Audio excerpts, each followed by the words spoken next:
O welcome Father, the lady cries, upon our halls and bowers, and so are you, my stepmother, for all that's here is yours.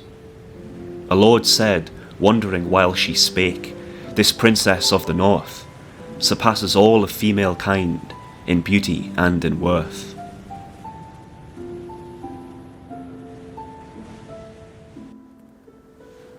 There once lived a king here at Bamburgh, and tragically his wife had passed away. Now, the king didn't have time to sit in melancholy and lament his loss. No, he had a kingdom to run, and he had to raise their daughter, the beautiful Lady Margaret. Now, in addition to Margaret's beauty, she was also known to be extremely kind, and she was loved by all the people of Northumbria. The king had a son too, named Child Wind, who had left Bamburgh in search of fame and adventure, and so the task of comforting the bereaved king had fallen on Lady Margaret. As time passed, he started to move on and would meet another woman. Some say that he went out searching for a new queen, and others say he came across her while out hunting. He brought her back to Bamburgh, a new wife and a new mother for Margaret. The king's guards and servants lined the path to the castle to welcome the couple home. The Lady Margaret stepped forward, embraced her father, and gave her new stepmother a kiss on the cheek. She was extremely pleased to see them, but the feeling was not quite mutual. The king's new bride, it turned out, was not as she seemed. This woman was a witch, and immediately upon seeing the Princess Margaret, she became deeply angry and jealous over her beauty. That night, the witch queen uttered a dreadful curse that condemned the princess to become a Laidly Worm. Laidly is an old Northumbrian word meaning dreadful or loathsome, and a worm is a dragon or large serpent creature. Now this curse could only be broken by the return of her brother, Child Wind, but nobody had seen or heard from him in years. He was presumed dead. The following morning, Margaret woke up not feeling quite her normal self. She rubbed her eyes, got out of bed and looked in the mirror, and to her horror, looking back at her was a hideous worm.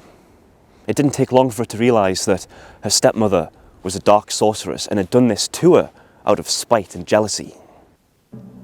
Margaret didn't know what to do. If the guards caught a huge worm within the castle, they'd kill it. She fled out of the window, over the castle walls, and took refuge in nearby woodlands and caves. Wherever the worm went, grass and crops died within a 7-mile radius, or so they said. Naturally, Margaret had to eat, and in response, local people lived in fear of their livestock being taken. They took to leaving the milk of 7 cows in a large trough every day, which seemed to work. The people lived in fear of the worm, and the king was heartbroken at the disappearance of his daughter. Margaret, in dragon form, was seen leaving the castle, and so many people, including the king, believed that the princess had been devoured by this creature. Margaret moved across the land and occupied a few spots that still have the association with the legend today. On both old maps and modern OS maps, I found a spot outside of Bamburgh called the Laidly Worm's Trough, where the worm was said to drink water, so that's where I'm headed to now.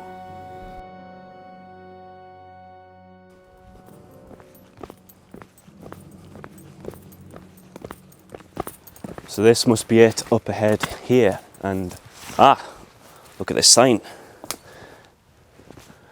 We're getting close, I can feel it.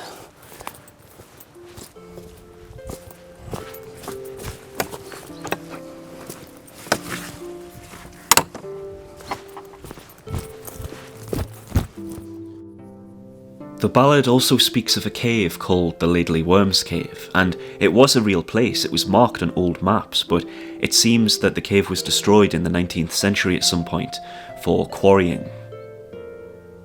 At this day may be seen the cave, which held her folded up, and the stone trough the very same, out of which she did sup.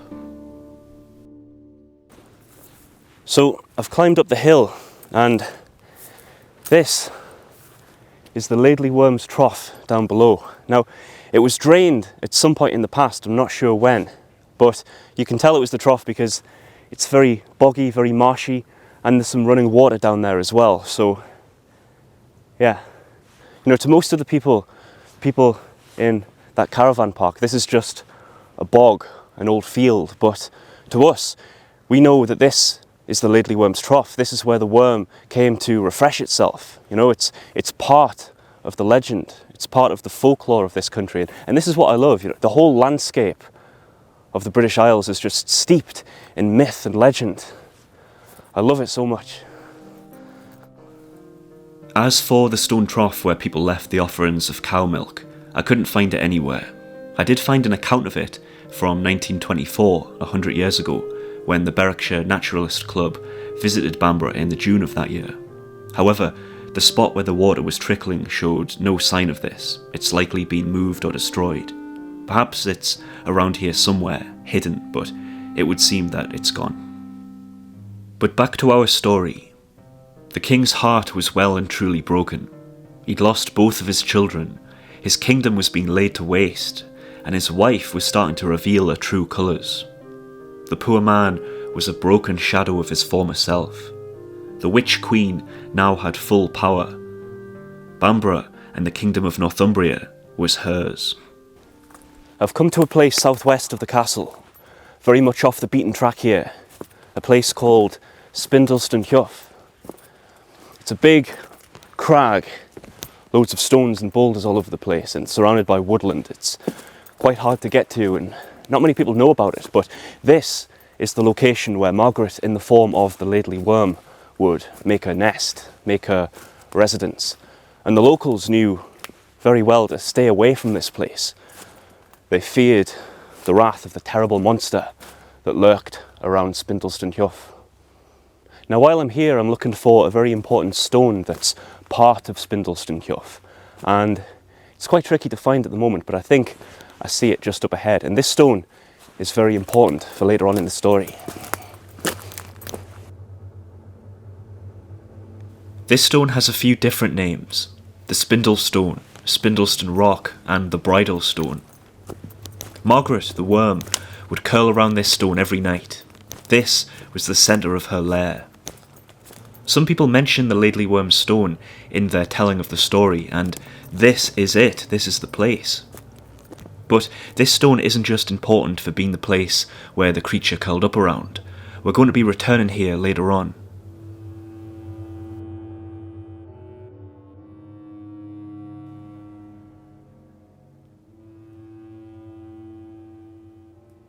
The people of Northumbria lived in fear.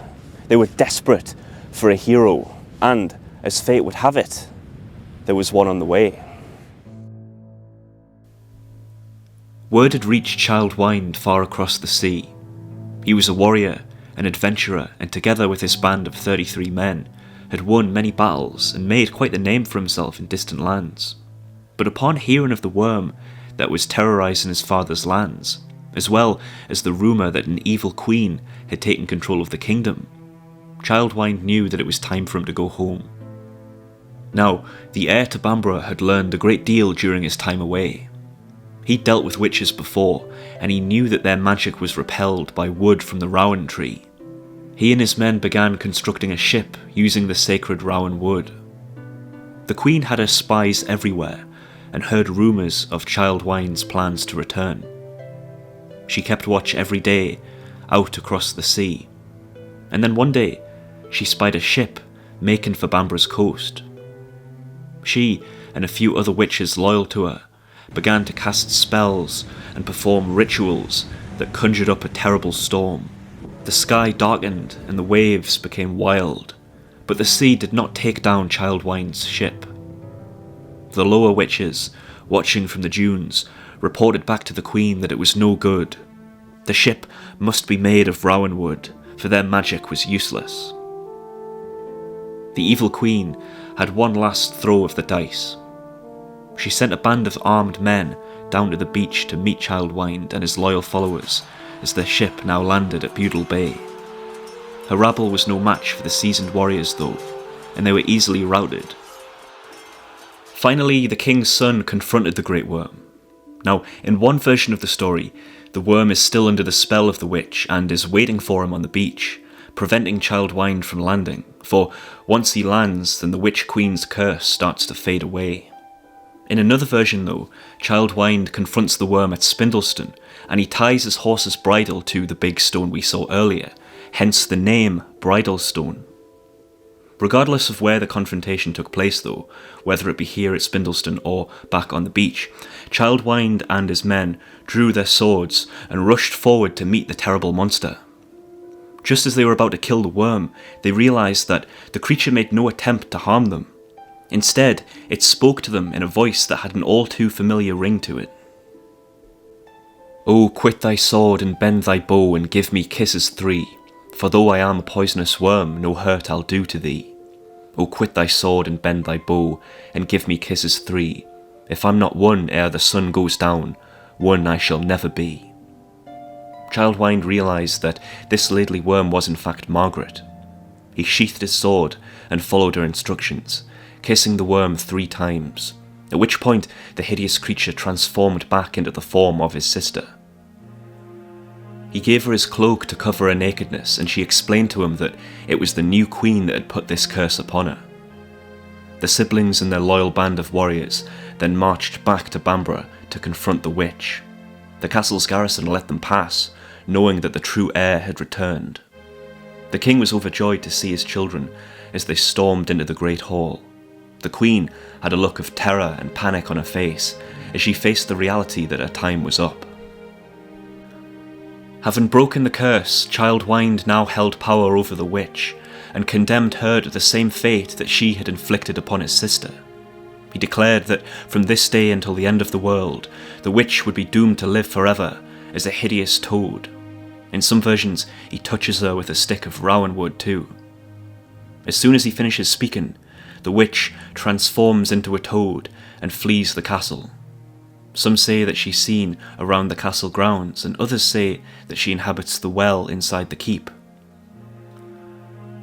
"I will turn you into a toad that on the ground doth wend, and one shalt thou never be, till this world hath an end. Now on the sand near Ida's tower she crawls a loathsome toad, and venom spits on every maid she meets upon her road. The virgins all of Bamburgh town will swear that they have seen this spiteful toad of monstrous size whilst walking they have been. All folk believe within this shire this story to be true, and they all run to Spindlestone, the cave and trough to view." If you visit Bamburgh Castle, you'll see a number of reminders and references to the story of the Laidly Worm. There's a model of the worm being confronted by Childwind that you can view in a glass case, and behind that is a painting by R.J.S. Bertram from 1904 that depicts important scenes from the legend.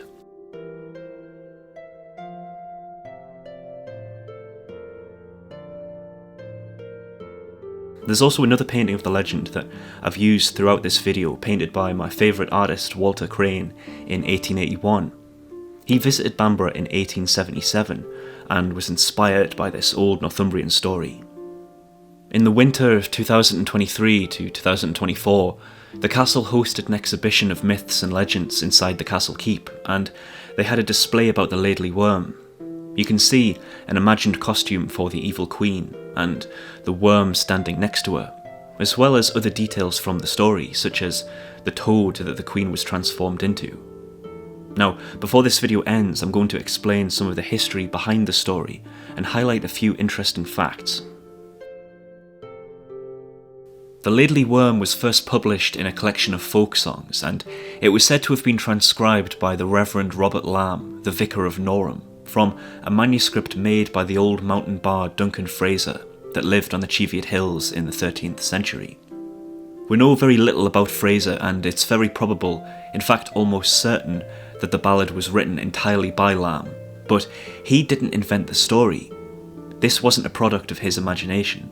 It seems that the Laidly Worm was a localised version of a story that goes back many centuries. It's similar to the ballad of Kemp Owain, where a Welsh hero must save a maiden transformed into a monster by her stepmother. He too must kiss her 3 times to break the spell. Of course, there are other countless stories from across Europe involving a stepmother or queen's spell being broken by a man with a kiss. The Laidly Worm is unusual though, because the man in question is the maiden's brother. Perhaps the Laidly Worm story can be traced to the Icelandic saga of Hjálmfis and Ulfis, which fits the same theme. Something to consider given Northumbria's links with Scandinavians. Looking at other aspects of the story now though, like the name Child Wind. Now the term child is obsolete, but it's Old English for a young nobleman who had not yet attained knighthood or came of age. As for the name Wind, this today is a term for a narrow road in northern England and Scotland. There's a famous street known as the Winding in Bamburgh, which perhaps might have some link to the name in the story. We never find out the name of the king, but that's not really important.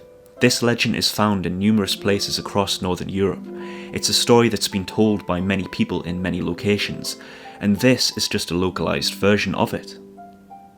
While it's certainly not solid historical record, obviously, my belief is that these legends stem from truth, an event or series of events that took place many, many centuries ago, where myth and history get fused together over time. Evil queens, returning heroes, and possibly even monsters. I think there is an ancient truth to these things. While we do lack an accurate history of our Northumbrian local variant, there is something fascinating that could perhaps have a link to the tale. In 1971, Dr. Hope Taylor discovered a solid gold piece of Anglo-Saxon artwork while excavating at the castle, possibly from a sword hilt or maybe part of a brooch. It's been called the Bamburgh Beast. Could this be an imagining of what our forebears knew of the Laidly Worm story? Could this legend stretch that far back? Of course, we'll never know, but it leaves us something to think about in any case. I hope you enjoyed my telling of the Laidly Worm. As always, I go and film these stories on location so you can see where they took place. I owe it all to my fantastic patrons who support me and help keep this project going. It wasn't until I started making content that I fully understood how important and vital this kind of support is. Be sure to take a look at the rest of my videos too, where I'm slowly but surely building a library of folklore content. And if you'd like to see more of Bamburgh, then you'll enjoy my video on the ghosts of Bamburgh Castle.